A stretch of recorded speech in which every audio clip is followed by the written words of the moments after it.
Okay, so this, just to give you guys some context for this, we were thinking about Don't Walk By specifically when we started. We were talking about outreach, the team leaders that take the teams out into the street. And one of the bits of feedback that we were getting is that people felt comfortable leading teams, comfortable engaging folks in the street, but they didn't feel comfortable with referring people to significant help. They didn't know what the resources were. They didn't know where the best practices are for process in terms of intake, in terms of drug and alcohol programs, in terms of mental illness and housing. So we started talking about finding a way to equip people with that kind of information in a more specific and tactile way. So tonight is really going to be content heavy. With New York City Relief, what we do is the referral process. That is literally our shtick. That is what we do, that is who we are. We meet people, we triage them, we talk about their situation, we assess very quickly what's going on, and then we refer them to the next site. Now, if we don't know the process or the intake procedure or how everything works, then we are setting people up for failure. Because we have two jobs. We have to keep in mind the person that we're trying to help.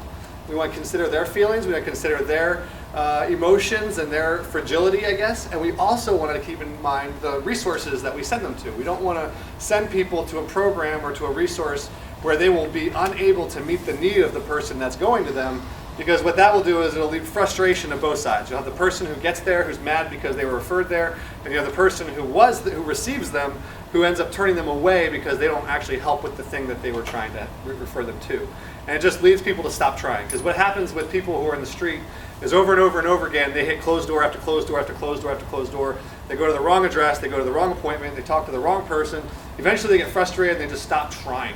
So the way to avoid that, the way to actually help people get from point A to point B in a way that will hopefully lead them to getting off the street, is to having an understanding of how systems work, what options are available, what shelters are available, and what the process is. So tonight is going to be that kind of conversation. We're going to talk about the New York City shelter system. We're going to talk about private shelters. We're going to talk about drug programs. We're going to talk about drugs. We're going to talk about detox. We're going to talk about all kinds of stuff that is, again, really kind of process information that hopefully will equip you to feel more confident when you meet someone in the street, to assessing them and then referring them to the next step. So that's the plan. Like I said, it's going to be kind of content heavy. I have no idea how long it's going to take me to get through it. I'm going to be done by 8:30, whether I'm done or not. If I'm not done, then what I'll do is I'll just try and find ways to.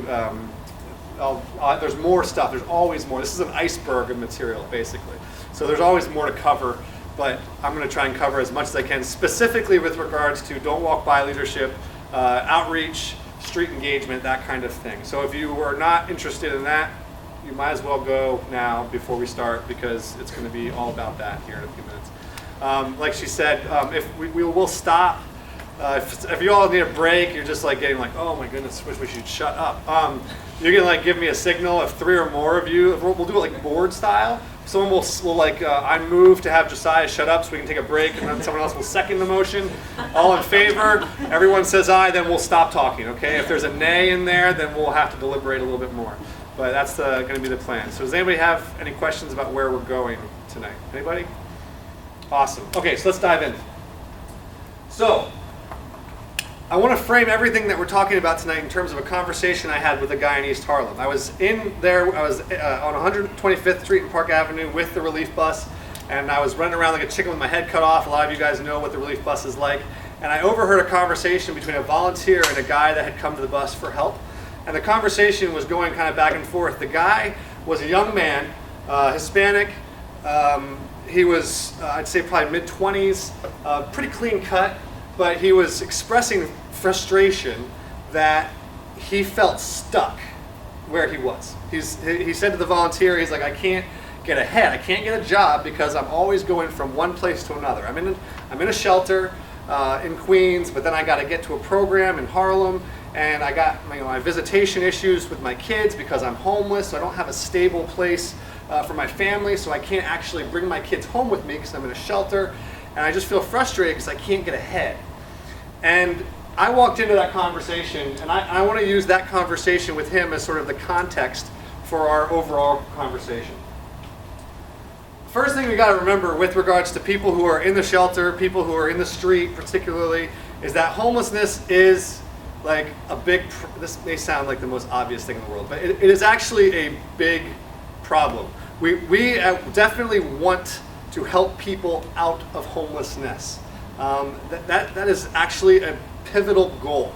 And I stress that for a reason. I'm coming at this conversation from a Christ-centered context. And I think there's a lot of Christians and a lot of Christian ministries that sometimes take for granted the need to actually get someone off the street, because their goal is to convert the person, their goal is to get the person connected to Jesus, their goal is to minister to the person, which is all good. But then we forget that this person is literally in a bad situation. The realities of homelessness is that you have an overwhelming number of steps to receive help. You don't get a very good, you don't get a really good sleep, risk of robbery, violence, assault, health risks, higher rates of mental illness, addiction disorders, severe mental problems, 3 to 6 times more likely to become sick. And this is a key thing, higher risk of death. The average life expectancy for someone who is homeless is 42 to 52 years old versus someone in the general population is up to 78 years old. So literally being homeless is killing people. This is a life and death issue. We got to remember, especially as Christians, that our goal is obviously to connect people to Jesus, but if we don't go into each conversation with the idea that we want to get this person off the street, that we are doing a disservice to the person that we're trying to help. The reason I'm stressing this and the reason it's kind of confusing is because there is actually a balance. So on the other hand, right, we believe that Jesus Christ is the Savior of the world, and we believe that He has called us to proclaim freedom to the prisoners, recovery of sight to the blind, set the oppressed free, proclaim the year of the Lord's favor. Our goal is to connect people to Jesus. So the flip side is true. Like, on the one hand, our goal is not just to convert people. Like, we can't just convert people. We just can't. We have to connect people to tangible help. Absolutely have to. The flip side, though, is also true. We can't just connect people to tangible help. We also need to connect them to Jesus. So there's two sides of the coin. And this is something that I think a lot of times people miss. There's a lot of people who are really good at the social work side of things. They're really good at advocacy. They're really good at resource management. They're really good at process. But they stink at pastoral care. They stink at actually ministering to the needs of the person in front of them. They stink at actually loving the person right where they are, and actually coming to terms with the fact that this person may not be ready to go into a shelter, may not be ready to get help.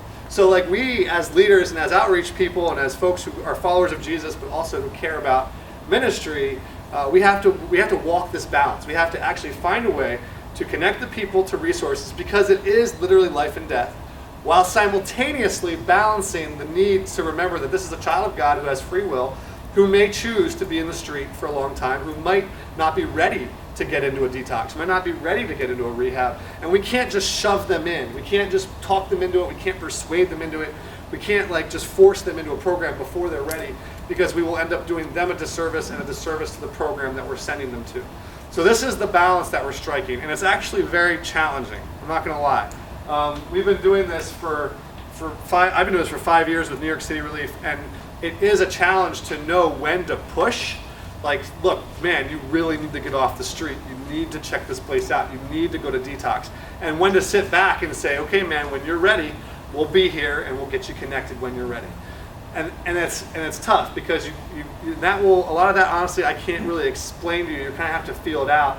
But hopefully, if you have the skills and the knowledge to kind of know when to get them, if you know where to send them once they are ready, hopefully you'll feel more confident in walking that line between ministering to the person as a spiritual being and then also connecting the person to life-saving resource that will get them hopefully an extra 30 years on their life. Does that make sense? All right. So there's two different things that I want to talk about. Well, a couple of lots more than that, but so definitions, right? So when you meet someone who's in the street, a lot of times what they'll say is well, I need housing, or the word shelter denotes something that housing does not. So what I did was, for the sake of this discussion, is split it up into two different things. Temporary shelter is a free place to sleep to immediately escape the elements for a limited time. Okay, this is when you meet someone who's in the street. Like my friend, I met a friend who said he was in a shelter, and he was already in a shelter in Queens. He was in a place that was a temporary place for a limited period of time. Affordable housing, on the other hand, is more long-term. It's more of an indefinite situation. Someone who goes into low-income housing or subsidized housing or affordable housing, they are there for the long run. So people you meet in the street will say, well, I just need a place to stay. I'm looking for housing. And there's a lot of different philosophies about housing versus shelter. If you use the word shelter with a lot of people in the street, it's like a cuss word to them. They will respond, I don't touch the shelters, I'm not going to a shelter. And that is because what they're thinking of is a specific brand of shelter that I'll break down for you in a minute. But just in terms of, for the sake of this conversation, I wanted to give you guys, there is a distinction when I talk about housing versus shelter. All right, it's important to know the distinction. All right, so temporary shelters in New York City. There are basically, and again, temporary shelters being temporary places for someone to sleep that is not affordable housing. See what I'm doing there? It's going to become more clear in a minute, but when I say temporary shelters, I don't actually mean what a lot of times people think of in terms of shelter. What I'm contrasting is temporary shelters versus housing. Okay, so that just don't get confused with the terminology. So there are basically three different forms of shelters in New York City. You have the New York City shelter system, you have privately funded shelters, and you have programs. This I kind of inherited some of this stuff, and I'm going to draw out some pictures for you if it helps. But when someone says, I want a free place to sleep, I'm in the street, I need a place to sleep, we're talking shelter, you're not talking housing. I know I'm beating that home, but it's important. This is kind of an overview of the three arms, and I'm going to pick them apart one by one. So the first arm, the first option for someone who is in the street and they need emergency shelter is the New York City shelter system. This is the way the New York City shelter system works. You have intake, okay? You can't just send someone from the street to a shelter in New York City. It sounds counterintuitive, but it's actually true. There are hundreds of shelters across the 5 boroughs, but Johnny Do-Gooder cannot send a guy he meets in the street directly to a shelter that's next door to him if he knows the shelter is there. It doesn't work that way. It used to. It doesn't work that way anymore. Now the way the shelter system works in New York is that in order for someone to go into a shelter, they have to go into an intake shelter first, an intake process. It's kind of like a giant funnel. So the first thing you do is you're going to send, depending on whether it's a man, woman, family, and there's a few other different criteria, but you're going to send them into an intake process. So you have, so men will go to Bellevue, typically. Bellevue's on 30th and 1st Avenue. It's basically, where the old hospital is. It's really intimidating. If you go there, it says like psych ward on the top of the door as you're walking in. It looks like you're walking into like something that Batman would break into. It's really, really bad. But the idea is that, so if you're a single man, you're going to go into Bellevue. I believe that's the main one. If you're a woman and you're single and you need a place to sleep and you're going into the New York City shelter system, your option is basically to go to Franklin. There's an intake place in Brooklyn as well, but and I have that on the sheet that I gave you guys for later. But women will go to Franklin in the Bronx, and I have all this information on a sheet in your packet as well. For families, women with children as well as husband and wives with children, you're going to send them pretty much to PATH. Couples are handled a little differently. There's a place, I believe it's Affic or something, and they're going to go to, it's near Bellevue actually as well. So there's different places that people are going to go. Now these are intake centers. So you can't send someone directly from the street to a shelter that's next door to you or the one that you heard about. You have to send them into intake. It is a giant funnel. Because then once they're in the funnel, what they're going to do is they're going to get assessed. Now believe it or not, in New York City, while the Coalition for Homelessness is really strong in New York, and while there are some laws that are supposed to really help people from being discriminated against, there is actually criteria that you need to show or demonstrate to get placed into a shelter. They're going to assess you, they're going to fingerprint you, they're going to do everything in their power to, you'll see that step 3 is divergence. They're either going to divert you out of the shelter system or they're going to place you. So now this is straight from the mouth of someone who actually works within the system, is that the divergent process every single person that comes to Bellevue or comes to Path, their goal is to keep them out of the shelter system, particularly because you may have seen in the news, they're overrun. The New York City shelter system is packed. There is not enough space. There are not enough rooms, there are not enough beds. So in order to avoid the continuous crowding, I think the number has hit 60,000 people in the shelter system. I think it might be down to 58 or 59 more recently. But there's 58,000 people in the New York City shelter system.